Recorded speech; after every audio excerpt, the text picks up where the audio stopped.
আবারও বোনের বিয়ে ভেঙে গেল। গ্রামের মানুষ কিছুতেই আমার বোনের বিয়েটা হতে দিচ্ছে না। আসসালামু আলাইকুম, সবাই কেমন আছেন? আশা করছি সবাই ভালো আছেন ও সুস্থ আছেন।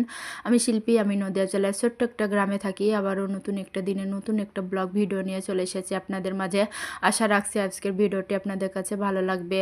তো ওই তো সকালবেলা উঠেই আগে তো বাচ্চার জন্য টিফিন রেডি করছি। তো টিফিনটা রেডি করার পরে আমরা নাস্তাটাও সেরে নিব, মানে যা টিফিন দিচ্ছি আর কি আরিসকে, তো সেটা দিয়েই আমরা সকালে খাবারটা খেয়ে নিব। তো তারপরে বাকি কাজ করব। এটা হচ্ছে আমার একান্তই পার্সোনাল কথা, তবুও আপনাদের সাথে শেয়ার না করে পারছি না।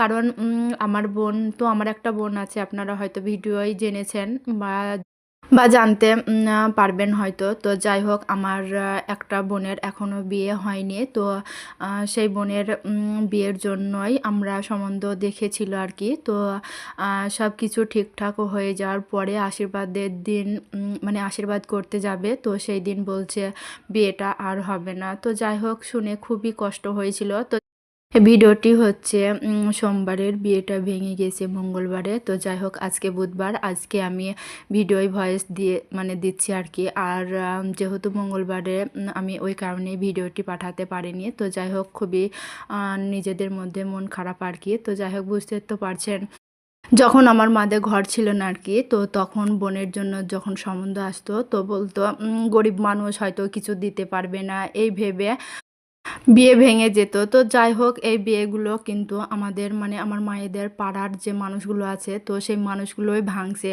তার কারণ জানেন, একটা সময় মানে এমনও আছে অনেকটা, মানে অনেকবারই বিয়ে সেট হয়ে গিয়েছিল, কিন্তু আশীর্বাদের আগে বিয়ে ভেঙে গিয়েছিল। দুই পক্ষই ঠিকঠাক হয়ে যাওয়ার পরে বিয়েটা ভেঙে যেত, আশীর্বাদ হতো না।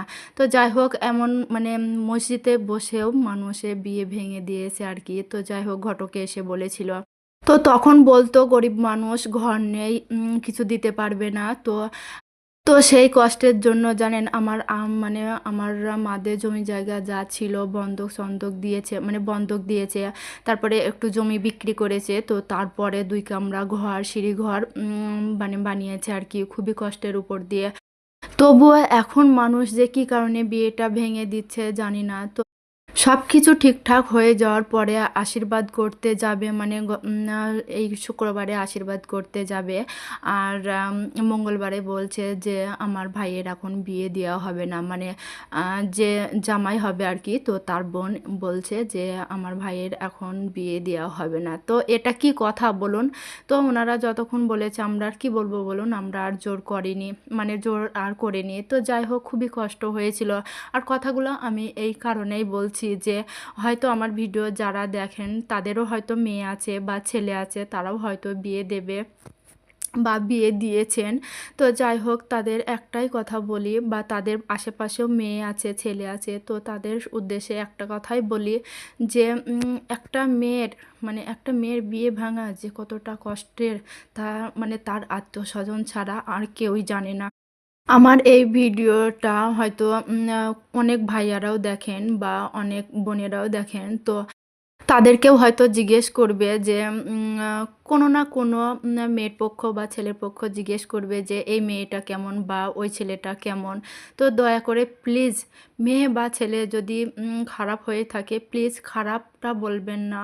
তো ভালোটা না বলতে পারেন, কিন্তু খারাপটা বলবেন না। আর আমার বোনের খারাপ দিকটা হচ্ছে যে আমার, মানে ওই যে আমার পরের যেটা বোন আর কি, তো সে হচ্ছে সেজ। আর আমার ছোট বোনের বিয়ে হয়ে গিয়েছে, কিন্তু মানে বড় বাদে ছোট বোনের বিয়ে হয়ে গিয়েছে আর কি। তো সেই কারণেই হয়তো বিয়েটা ভেঙে যাচ্ছে আর কি। আর আমার মার ব্রেনের সমস্যা ছিল, তো সেই সমস্যাটা আমার মায়ের না দিয়ে বলছে আমার বোনের, কিন্তু আদেও আমার বোনের সমস্যাটা নাই। তো কি করব বলুন, মানুষ যদি খারাপটা বলে তাহলে আমাদের তো আর কিছু করার নেই, তাই না? তো তো এইভাবে করে আমার বোনের বেশ অনেক বয়সও হয়ে যাচ্ছে। তো কি করব, মানুষ যদি মিথ্যা কথা বলে বিয়েটা ভেঙে দেয় তাহলে তো আমাদের আর কিছু করার নেই, তাই না? সবথেকে বড় ধাক্কাটা খাচ্ছে আমার মা, জানেন? যখন বলতো যে ঘর নেই, মানে ঘরদর নেই, কিছু দিতে পারবে না, গরিব মানুষ। তো তখন আমার মা শুধু একটা কথাই বলতো, তাহলে কি ঘরটাই সব কিছু? তাহলে আমি ঘরটাই করব। তো এই জেদ করেই আমার মা ঘরটা করেছে। তো এখন ঘরটা করার পরেও মানুষ আর ওই কথা বলতে পারছে না, এখন অন্য কথা বলে বিয়েটা ভেঙে দিচ্ছে। তো যাই হোক, ওরা তো আর নাম করছে না যে কোন মানুষে বিয়েটা ভেঙে দিচ্ছে, তাই না বলুন? তো বলছে আপনাদের গ্রামের মানুষই কথাগুলো বলছে। তো কি করব বলুন, কার সাথে কি বলবো? তো একমাত্র মহান আল্লাহ তাআলাই ভরসা আছেন। তো যাই হোক, আল্লাহ যেদিন হয়তো কপালে লিখবেন যে আমার বোনের বিয়ে আছে, সেই দিন হয়তো বিয়ে হবে, তার আগে হয়তো নয়। তা জানি না আদেও আল্লাহ তাআলা আমার বোনের নামে বিয়েটা লিখেছেন কিনা। আর কথাগুলো আমি বললাম তার কারণ আমাদের গ্রামে এইসব ঘটনা খুবই ঘটছে আর কি। তো যাই হোক, মানে গ্রাম এলাকায় এইসব ঘটনা খুবই ঘটে থাকছে আর শুধু যে আমার বোন তা নয়, আমার বোনের মতো আরও অনেকেরই মেয়ের বিয়ে ভেঙে দিচ্ছে। তো যাই হোক, ছেলেরও বিয়ে ভেঙে দিচ্ছে। তো এইভাবে করেই বিয়েগুলো ভেঙে দিয়ে তারা কি পাচ্ছে জানি না। তবে মহান আল্লাহ তাআলার কাছে একদিন তাদের হিসেব অবশ্যই দিতে হবে। তো যাই হোক, গল্প করতে করতে আপনাদের সাথে ভিডিও রিলেটেড কোনো কথাই বলা হচ্ছে না। তো দেখলেন সকালবেলা আমি আগে বাচ্চার জন্য টিফিন বানিয়েছি। তো সেই টিফিনে আমরা মানে সেটা দিয়েই আমরা সকালে টিফিনটা করেছি বা সকালে খাবারটা খেয়েছি আর কি। তো তারপরে ছাগল মুরগি ছড়িয়ে দিয়েছি। তো তাদের খেতে দিয়ে এখন চলে এসেছি রান্না-বান্না করতে। আজকে আমি রান্না করেছি সিম ভাজি আর আলু দিয়ে কাতলা মাছের ঝোল। তো যাই হোক, আমার তরকারি ২ টা হয়ে গিয়েছিল। তো তারপরে গ্যাসটা ফুরিয়ে গিয়েছিল। তো আমি কারেন্টের চুলায় একটু মানে সিম ভাজিটা হয়ে গিয়েছিল, তো কোনো রকম একটু ভাজাটা করতাম আর কি। তো সেই কারণে কারেন্টের চুলায় বসিয়ে দিয়েছি। আর এইদিকে আমি দেব সুরজকে মানে টিফিন আর কি। আর সুরজ তো এবার 9 এ উঠে পড়েছে।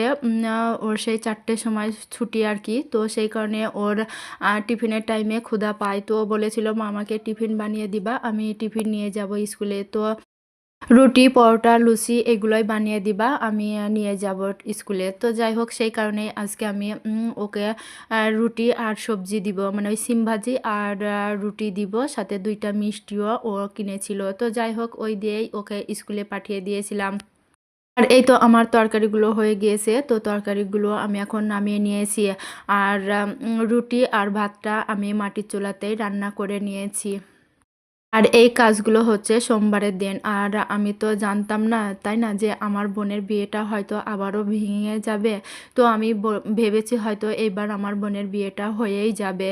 তো সেই আনন্দেই আমি কাজগুলো খুবই আনন্দ সহকারে করেছি আর কি। তো যাই হোক, এই তো আমি মানে রান্নাবান্না করে যে কাপড়গুলো ছিল, তো সেই কাপড়গুলো কেচে ধুয়ে মেলে দিয়েছি। আর এখন বাথরুমটা একটু পরিষ্কার করে নিচ্ছি। তো যাই হোক, আমাদের মনে তো মানে কষ্ট হচ্ছে, তাহলে একবার ভাবুন তো আমার বোনের মনের ভিতরটার কি অবস্থা হচ্ছে। তো যাই হোক, মানে ওর সাথে তো আর কথা বলতে পারছি না। আমাদের তো সংসার আছে, তাই না? তো সংসারের মাঝেও হয়তো আমরা দুঃখটা একটু ভুলে রাখছি, মানে কাজের মাধ্যমে হোক, বাচ্চাদের কাছেই হোক, বা স্বামীর সাথে কথা বলেই হোক। আমি যেমন আশা করেছি যে আমার বোনের বিয়েটা হয়তো এবার হয়েই যাবে। তো আমার বোনও হয়তো সে আশাই করেছিল যে এবার হয়তো আমার বিয়েটা হয়েই যাবে, আমারও সংসার হবে। বারবার স্বপ্ন দেখছে আর স্বপ্নটা ভেঙেই যাচ্ছে। তো এই নিয়ে ওর অনেকবারই বিয়েটা ভেঙে গেল আর কি। তো যাই হোক, ও এবার বলে দিয়েছে যে আমি আর বিয়েই করব না। তো কি করব বলুন? মানুষের যতক্ষণ বিয়েটা হতেই দিচ্ছে না, তো কি বলবে যে বিয়েটা তো করবেই না, তাই না? তো সেটাই বলছে। যাই হোক, এই তো চলে এসেছি এখন বিকালবেলা। তো গিয়েছিলাম একটু বাজারে আর কি। তো বাজার থেকে কিছু বাজার করে নিয়ে এসেছি। তো কালকে রান্না করব সেজন্য। আর যেহেতু গ্যাস নেই, তো বাচ্চাকে আরিসকে তো টিফিন দিতেই হবে। তো সেই টিফিনের ভিতরে মানে শুকনা টিফিন কিনে এনেছি, তো সেইগুলোই দিব। তো এখানটায় পাকা কলা, লেবু, আপেল, তারপরে শাক, আলু ছিল, কুল। তো এগুলোই নিয়ে এসেছি। আর নিয়ে এসেছি ম্যাগি, কারণ যে কারেন্টের চুলায় আমি রান্নাটা করছি, কারণ কারেন্টের চুলায় আমার মানে সবজি-টবজি বা মাছ, মাংস এগুলো রান্না ভালো লাগে না। তো হালকা পাতলার মধ্যে যেগুলো হয় আর কি, তো সেগুলোই আমি নিয়ে এসেছি। এখানটায় ম্যাগিটা নিয়ে এসেছি, কারণ আমি এই কয়েকদিন ম্যাগিটাই দিব আর কি সকালবেলা, মানে ম্যাগিটা খেয়ে ওই স্কুলে যাবে। তো টিফিনে হয়তো একটু ফল দেব, একটা বিস্কুটের প্যাকেট দিব, তো ওটাই টিফিন হয়ে যাবে। আর আমি তো মাটির চুলায় রান্না করব, আর মানে সুরজের টিফিনটা মাটির চুলাতেই আমি বানিয়ে নিতে পারবো। তো সেই কারণেই আমি এই বাজার কটা করেছি। তো যাই হোক, ভিডিওর ভিতরে যদি কোনো ভুল কথা বলে থাকি বা ভুল কিছু দেখিয়ে থাকি, প্লিজ ক্ষমা সুন্দর চোখে দেখবেন। আর আপনাদের কাছে বলছি, আপনারা একটু আমার বোনের জন্য একটু দোয়া করবেন বেশি বেশি করে। হয়তো আপনাদের মধ্যে কারো দোয়া হয়তো কবুল করে দিল আল্লাহ তাআলা। তো যাই হোক, আজকে ভিডিওটি এখানেই শেষ করছি। দেখা হবে অন্য কোনো ব্লগ ভিডিওতে। ততক্ষণে ভালো থাকবেন, সুস্থ থাকবেন। আল্লাহ হাফেজ।